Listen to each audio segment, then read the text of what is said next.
ଆଜିର ଅଧ୍ୟାୟରେ ସମସ୍ତଙ୍କୁ ସ୍ୱାଗତ।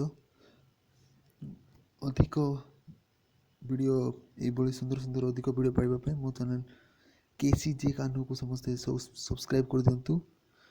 ଆଶା କରେ ମୁଁ ଆଗକୁ ଆପଣଙ୍କ ପାଇଁ ଭଲ ଭଲ ଭିଡ଼ିଓ ନେଇକି ଆସିବି, ଏମିତି ଭଲ ଭଲ ପାଠ ପଢ଼ିବା ଭିଡ଼ିଓ। ଆଜିର ଅଧ୍ୟାୟରେ ଆମେ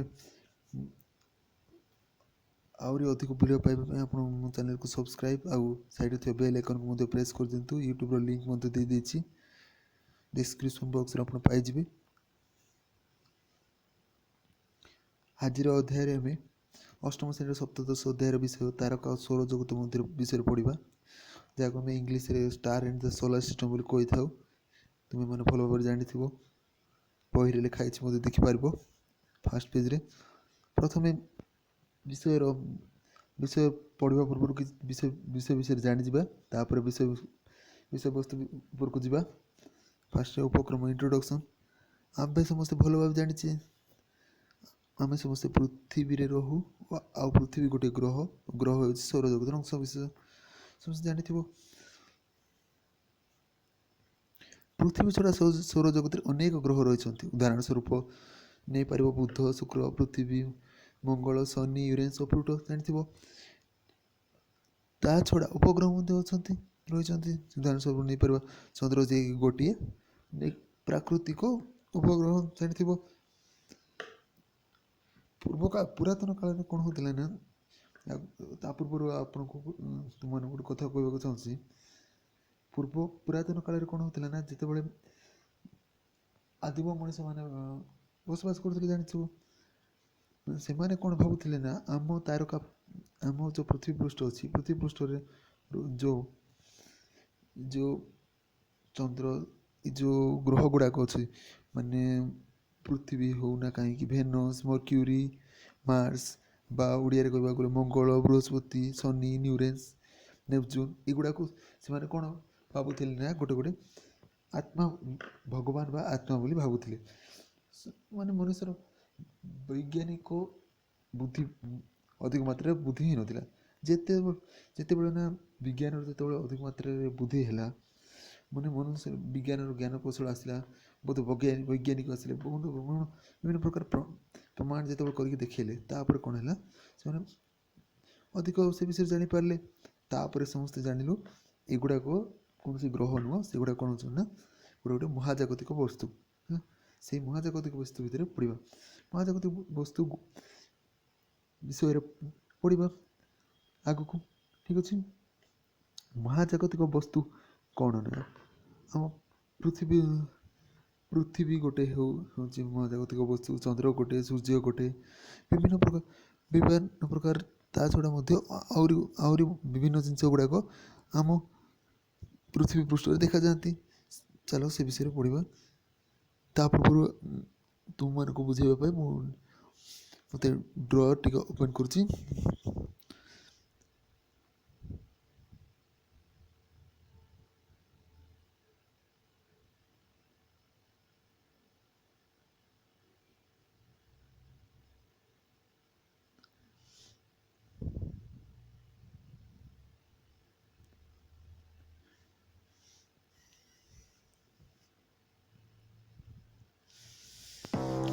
ଜାଣିଥିବ ନେପଚୁନ୍, ପ୍ଲୁଟୋ, ବିଭିନ୍ନ ପ୍ରକାର ଗ୍ରହସ୍, କୋମେଟ୍ସ ମାନେ ତାରକାପୁଞ୍ଜ, ମର୍କ୍ୟୁରୀ, ବିଭିନ୍ନ ଗ୍ରହ ଗୁଡ଼ାକ ଅଛି, ଯାହାକି ଇଂଲିଶରେ ସେଗୁଡ଼ାକର ନାଁ ଏଠାରେ ମେନସନ୍ କରାହେଇଛି।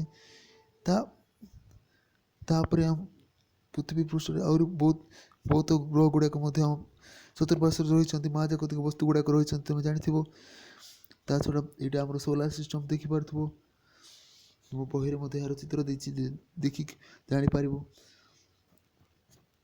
ଦେଖିପାରୁଥିବ। ସମସ୍ତଙ୍କ ସାଇଡ଼୍ରେ ଗୋଟେ ରାସ୍ତା ଭଳି ଗୋଟେ ଜିନିଷ ରହିଛି, ଗାର ଭଳିଆ ଗୋଟେ ଜିନିଷ ଶୋ କରୁଛି।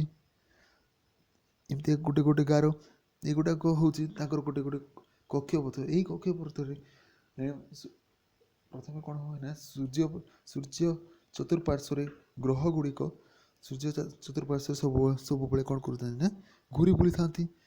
ସୂର୍ଯ୍ୟଙ୍କର ଗୋଟେ କକ୍ଷପଥରେ ଘୁରି ବୁଲନ୍ତି। ତୁମେ ବି ତାହା ପାଇଁ ତାର ଉଦାହରଣ ମଧ୍ୟ ନିଜେ ନେଇପାରିବ। ତୁମେ ଚେଷ୍ଟା କରିବ ଗୋଟେ ଜାଗାରେ ରାଉଣ୍ଡ ମାରିବା ପାଇଁ। ରାଉଣ୍ଡ ମାରିଲା ବେଳକୁ ମନେକର ଗୋଟେ ପିଲାକୁ ତୁମର ଜଣେ ସାଙ୍ଗକୁ ଗୋଟେ ବୃତ୍ତ ଅଙ୍କନ କରିଦେବ। ପଡ଼ିଆ ମଧ୍ୟରେ ଗୋଟେ ବୃତ୍ତ ଅଙ୍କନ କରିଦେବ। ପଡ଼ିଆ ମଧ୍ୟରେ ତୁମ ସାଙ୍ଗକୁ ଠିଆ କରିକି ତୁମେ ତା ଚତୁଃପାର୍ଶ୍ୱରେ ଯଦି ବୁଲିବାକୁ ଚେଷ୍ଟା କରିବ, ତାହେଲେ ତୁମେମାନେ ଗୋଟିଏ କକ୍ଷପଥରେ ହିଁ ଘୁରିବ। ସେମିତିଆ ଗ୍ରହମାନେ ମଧ୍ୟ ଗୋଟେ କକ୍ଷପଥରେ ଘୁରି ବୁଲନ୍ତି। ଠିକ୍ ଅଛି। ତା ବିଷୟରେ ଆହୁରି ଅଧିକ ଜାଣିବା। ମହାଜାଗତିକ ବସ୍ତୁ ମାନେ କ'ଣ ନା, ତାରକା, ଗ୍ରହ, ଚନ୍ଦ୍ର, ଅନ୍ୟାନ୍ୟ ବସ୍ତୁ ଗୁଡ଼ିକ ହେଉଛନ୍ତି ମହାଜାଗତିକ ବସ୍ତୁ। ତେଣୁ ଆକାଶରେ ଯେଉଁ ଜିନିଷ ଗୁଡ଼ିକ ଆମେ ଦେଖିବାକୁ ପାଉଛେ, ସେଗୁଡ଼ିକ ସବୁ ହେଲା ମହାଜାଗତିକ ବସ୍ତୁ। ଆକାଶରେ ବିଭିନ୍ନ ଜିନିଷ ଦେଖିବାକୁ ତାର ଯେଉଁ ଗୁଡ଼ିକ ତୁମ ବହିରେ ଯେଉଁଟା ଦେଇଛି, ଯେଉଁ ଜିଗ୍ମିକ୍ ଭଳି ଯେଉଁ ଜିନିଷ ଗୁଡ଼ାକ ଦେଖାଯାଏ, ସେଗୁଡ଼ାକ କ'ଣ ନା ମହାଜାଗତିକ ବସ୍ତୁ ହେଲା। ତାପରେ ସେଗୁଡ଼ାକୁ ଦେଖିବା ପାଇଁ କ'ଣ ହେଲା, ପ୍ରଥମେ ଖାଲି ଆଖିରେ ବହୁତ ଜିନିଷ ଗୁଡ଼ାକ ଦେଖାଯାଏନି। ବୈଜ୍ଞାନିକମାନେ ନିଜର ଉଦ୍ଭାବନ ମାଧ୍ୟମରେ ଗୋଟେ ଜିନିଷ ବାହାର କଲେ, ତାକୁ କ'ଣ କୁହାଯାଏ, ଟେଲିସ୍କୋପ୍। ଜାଣିଥିବ, ଆମ ଓଡ଼ିଶାର ପ୍ରତି ଜଣେ ବୈଜ୍ଞାନିକ ଏ ବିଷୟରେ ଏମିତିଆ ଗୋଟେ ଜିନିଷ ବାହାର କରିଥିଲେ। ପଠାଣି ସାମନ୍ତ ଏମିତିଆ ଗୋଟେ ଦୂରବୀକ୍ଷଣ ଯନ୍ତ୍ର ବାହାର କରିଥିଲେ। ବାଉଁଶ ନଳୀ ସାହାଯ୍ୟରେ ସେ ତାରାମାନଙ୍କୁ ଗଣିବାକୁ ସକ୍ଷମ ହୋଇଥିଲେ। ଜାଣିଥିବ ନିଶ୍ଚିନ୍ତ। ତାଙ୍କ ବିଷୟରେ ମଧ୍ୟ ତୁମମାନଙ୍କ ପାଇଁ ସେପାରେଟ୍ ଭିଡ଼ିଓ ନେଇକି ଆସିବି। ସେ ବିଷୟରେ ଓରି ହେବାର ଦରକାର ନାହିଁ। ଏ ବିଷୟରେ ଆଗକୁ ବୁଝିବା। ଠିକ୍ ଅଛି। ତାପରେ ଆଷ୍ଟ୍ରୋନୋମି ମାନେ କ'ଣ? ଯିଏ ମହାଜାଗତିକ ବସ୍ତୁ ଓ ସେମାନଙ୍କ ସମ୍ବନ୍ଧରେ ଶିକ୍ଷା ଗ୍ରହଣ କରି ତାକୁ ଆମେ କ'ଣ କହିବା ନା ଆଷ୍ଟ୍ରୋନୋମି।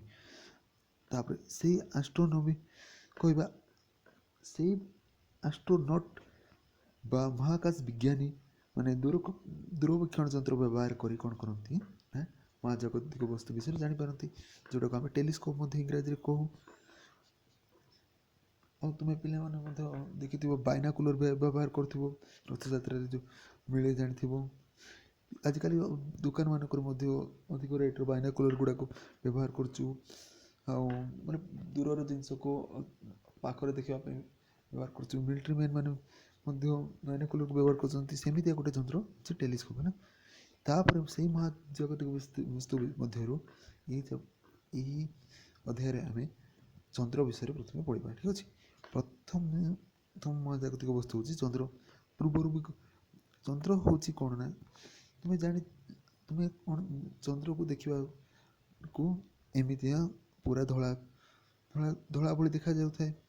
ସମସ୍ତେ ପିଲାମାନଙ୍କ ସବୁ ପିଲାମାନେ ଛୋଟବେଳୁ ଆମେ ଜାଣି ଆସିଛେ ଯେ ଆମ ବାପା ମା କହନ୍ତି ନା ଚନ୍ଦ୍ର କ'ଣ ନା ମୋ ମାମୁଁ ବୋଲି। ସେଇ ମାମୁଁଙ୍କ ବିଷୟରେ ଆଜି ଜାଣିବା। ଠିକ୍ ଅଛି। ଚନ୍ଦ୍ର କ'ଣ? ଆମେ ସମସ୍ତେ ଜାଣିଛେ ଗ୍ରହ ଗୁଡ଼ିକ ସୂର୍ଯ୍ୟ ଚାରିପଟେ ଗୋଟିଏ କକ୍ଷପଥରେ ଘୁରନ୍ତି। ସେଇଭଳି ଭାବେ ଉପଗ୍ରହ ମଧ୍ୟ ଗୋଟିଏ କକ୍ଷରେ ଗ୍ରହ ଚାରିପଟେ ବୁଲେ। ସୂର୍ଯ୍ୟ ଚାରିପଟେ ଯେଉଁମାନେ ବୁଲନ୍ତି ସେମାନଙ୍କୁ ଆମେ ଗ୍ରହ କହୁଛେ। ଆଉ ଯଦି ଗ୍ରହ ଚାରିପଟେ ଯେଉଁଗୁଡ଼ାକ ବୁଲନ୍ତି, କୌଣସି ଜିନିଷ ବୁଲେ, ତାହେଲେ ଆମେ ତାକୁ କ'ଣ କହିବା ନା ଉପଗ୍ରହ ବୋଲି କହିବା। ପୃଥିବୀ ଚାରିପଟେ ପୃଥିବୀର ଏକମାତ୍ର ଉପଗ୍ରହ ଅଛି ଯାହା ନାମ ହେଉଛି ଚନ୍ଦ୍ର। ଠିକ୍ ଅଛି। ତାପରେ ମାସ ସାରା ଆମେ ଚନ୍ଦ୍ରର ବିଭିନ୍ନ ଆଲୋକିତ ଅଂଶକୁ ଦେଖିବାକୁ ପାଇଥାଉ। ଏହି ସମୟରେ ଚନ୍ଦ୍ରର ଆକୃତିରେ ପରିବର୍ତ୍ତନ ଲକ୍ଷ୍ୟ କରୁ। ଏହି ପରିବର୍ତ୍ତନକୁ ଚନ୍ଦ୍ରକଳା ବା ଫେଜ୍ ଅଫ୍ ମୁନ୍ କୁହାଯାଏ। ଦେଖିଥିବ ସବୁବେଳେ ଚନ୍ଦ୍ର କେବେ ଆଜି ପୁରା ଗୋଲ ହେଇକି ଦେଖାଯାଏ, କେତେବେଳେ ଟିକେ ଆଂଶିକ ଗୋଲ ହେଇକି ଦେଖାଯାଏ, କେବେ ଦେଖାଯାଏନି। ଏମିତି ବିଭିନ୍ନ ପ୍ରକାର ଦେଖାଯାଇଥିବ। ପୂର୍ଣ୍ଣିମା, ଅମାବାସ୍ୟା କ'ଣ କ'ଣ କହୁଥିବେ, ତୁମ ବାପା ମା ମାନେ ଶୁଣିଥିବ।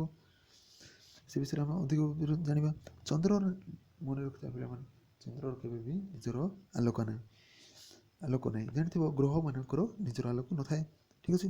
ସୂର୍ଯ୍ୟର ପ୍ରତିଫଳିତ ଆଲୋକରେ ଦୃଶ୍ୟମାନ ହୋଇଥାଏ। ସୂର୍ଯ୍ୟର ପ୍ରତିଫଳିତ ଆଲୋକରେ ସେମାନେ କ'ଣ ହୁଅନ୍ତି?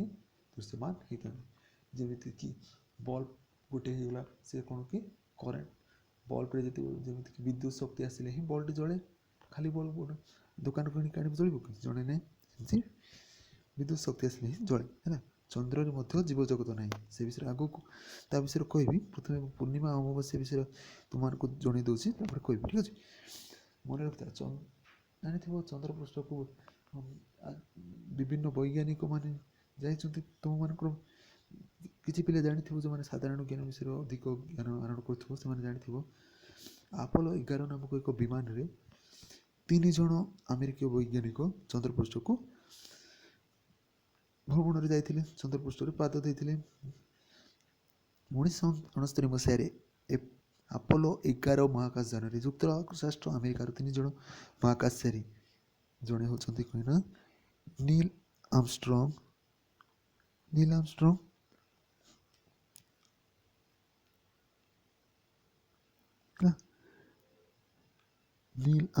ଏଡୱିନ୍ ଆଲ୍ଡ୍ରିନ୍ ଓ ମାଇକେଲ କଲିନ୍ସ ଚନ୍ଦ୍ରକୁ ଯାତ୍ରା କରିଥିଲେ। ଠିକ୍ ଅଛି, ନୀଲ୍ ଆମଷ୍ଟ୍ରଙ୍ଗ,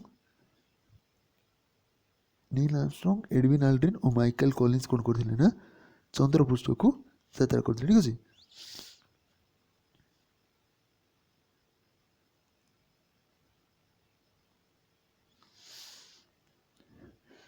ତାପରେ ସେଇ ତିନୋଟି ବୈଜ୍ଞାନିକର ଫଟୋ ମାନେ ଦେଖିପାରୁଛ ତ, ଏଇ 3 ଜଣ ବୈଜ୍ଞାନିକ ହିଁ ପ୍ରଥମେ ମହାକାଶକୁ ଯାତ୍ରା କରିଥିଲେ। ଦେଖିପାରୁଥିବ ତାଙ୍କର ସାର୍ଟରେ ତାଙ୍କର ଯେଉଁ ମହାକାଶଚାରୀମାନଙ୍କ ପିନ୍ଧିଥିବା ପତାକା ସ୍ଥାନିତ ହୋଇ ରହିଛି। ସେମାନେ ଚନ୍ଦ୍ରକୁ ଯାଇକି ଦେଖିବାକୁ ପାଇଲେ ଯେ ଚନ୍ଦ୍ରରେ କ'ଣ ଅଛି, ପୁରା ଖାଲି କଠିନ ପାହାଡ଼ିଆ ଆଉ ଗଡ଼ାଣିଆ ପଥର ଅଂଶ ଗୁଡ଼ାକ ହିଁ ଅଛି। ସେଠି ଜଳର ମାତ୍ରା ପୁରା କ୍ଷୀଣ ଭାବରେ ରହିଛି। ଠିକ୍ ଅଛି, ଏକ ସରଳ ରେଖାରେ, ତାପରେ ପୂର୍ଣ୍ଣିମା ବିଷୟରେ ଜାଣିବା। ଏକ ସରଳ ରେଖାରେ ଚନ୍ଦ୍ର ଓ ସୂର୍ଯ୍ୟ ଅବସ୍ଥାନ ମଝିରେ ପୃଥିବୀ ରହିଲେ ଏହାର ରାତି ହୋଇଥିବା ଅଂଶକୁ କ'ଣ ଚନ୍ଦ୍ର ଗୋଲାକାର ପରି ଦେଖାଯାଏ। ଏହା ହେଉଛି ପୂର୍ଣ୍ଣିମା ଜହ୍ନ। କ'ଣ ହେବ ନା, ଯଦି ଗୋଟିଏ ସରଳ ରେଖାରେ ଚନ୍ଦ୍ର ଓ ସୂର୍ଯ୍ୟ ଅବସ୍ଥାନ କରିଥିବେ, ସେମାନଙ୍କ ମଧ୍ୟରେ ଯଦି ପୃଥିବୀ ଆସିକି ପଶିଗଲା ମାନେ କ'ଣ ହେବ, ଏହା ଚନ୍ଦ୍ରକୁ ଏହି ସମୟରେ କ'ଣ କରିବ, ଚନ୍ଦ୍ରକୁ ପୁରା ଆଣିକି ଗୋଲ ଭଳି ଦେଖାଯିବ, ପୁରା ଗୋଲ ଭଳି ଦେଖାଯାଏ। ଏହାକୁ କ'ଣ କୁହାଯାଏ, ପୂର୍ଣ୍ଣିମା। ପୂର୍ଣ୍ଣିମାରେ ଦେଖୁଥିବ ପୁରା ପୂର୍ଣ୍ଣିମାରେ ପୂର୍ଣ୍ଣ ଚନ୍ଦ୍ର ଦେଖାଯାଏ, ଜାଣିଥିବ ପୂର୍ଣ୍ଣ ଚନ୍ଦ୍ର ପୁରା ଗୋଲ ଆକାରର ଦେଖାଯାଏ। ଠିକ୍ ଅଛି, ତାପରେ କ'ଣ ନା, ଏକ ସରଳ ରେଖା, ପ୍ରଥମେ ଆମେ ଜାଣିଲେ ପୂର୍ଣ୍ଣିମାରେ କ'ଣ ହୁଏ, ଚନ୍ଦ୍ର ଆଉ ସୂର୍ଯ୍ୟ ମଧ୍ୟରେ ପୃଥିବୀ ଆସିକି ପ୍ରବେଶ କରେ। ଏକ ସରଳ ରେଖାରେ ପୃଥିବୀ ଓ ସୂର୍ଯ୍ୟ ଯେତେବେଳେ ଅବସ୍ଥାନ କରୁଥିବେ, ମଝିରେ ଚନ୍ଦ୍ର ରହିଗଲେ ପୃଥିବୀରେ ରାତି ହୋଇଥିବା ଅଂଶର ଆକାଶରେ ଚନ୍ଦ୍ର ଦେଖାଯାଏ ନାହିଁ। ଯେହେତୁ ସୂର୍ଯ୍ୟ ଦେଇକି ଆଲୋକ ଡାଇରେକ୍ଟ, ମନେକର ବଲ୍ବ ପାଖରେ କୌଣସି ଜିନିଷ ଯଦି ଦେଖିବ, ବଲ୍ବ ତାର ଛାଇଟା ଯେମିତି ଆମ ଉପରେ ପଡ଼ୁଛି, ସେମିତି କ'ଣ ହେବ ନା, ପୃଥିବୀ ଆଉ ସୂର୍ଯ୍ୟ ମଧ୍ୟରେ ଯେତେବେଳେ ଚନ୍ଦ୍ର ଆସିକି ରହିଯିବ, ଆମକୁ ଠିକ୍ ଭାବରେ ସେ ଶୋ କରେ, ଆମକୁ ଠିକ୍ ଭାବରେ ଦେଖାଯାଏନି। ସେ ସମୟ ଚନ୍ଦ୍ର ଆମକୁ ଠିକ୍ ଭାବରେ ଦେଖାଯାଏନି, ତାକୁ କ'ଣ କୁହାଯାଏ ନା ଅମାବାସ୍ୟା ବୋଲି କୁହାଯାଏ। ଠିକ୍ ଅଛି, ସେତେବେଳେ ଏମିତି ସଦୃଶ ଚନ୍ଦ୍ରଟିକୁ ଆମେ ଦେଖିବାକୁ ପାଉଛେ ହେଲା।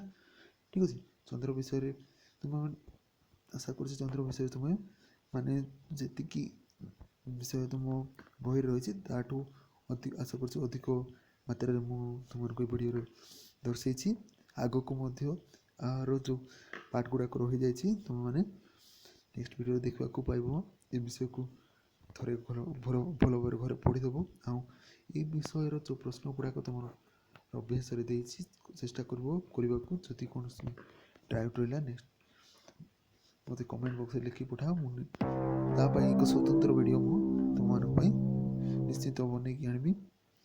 ଆଶା କরি ବିଷୟକୁ ସରଳ ଭାବରେ ବୁଝେଇବାରେ ସକ୍ଷମ ହୋଇଛି। ଏହାର ଦ୍ୱିତୀୟ ଅଧ୍ୟାୟ ତାରକା ବା ଷ୍ଟାର ବିଷୟକୁ ଯିବା ଆଗକୁ ଆହୁରି ଭଲ ଭାବରେ ବୁଝିବାକୁ ଚେଷ୍ଟା କରିବି। ଯଦି ଭିଡ଼ିଓଟି ଭଲ ଲାଗିଥିଲା, ସବସ୍କ୍ରାଇବ୍, ଲାଇକ୍ ଆଉ ସେୟାର କରିକି ଅନ୍ୟ ସାଙ୍ଗମାନଙ୍କୁ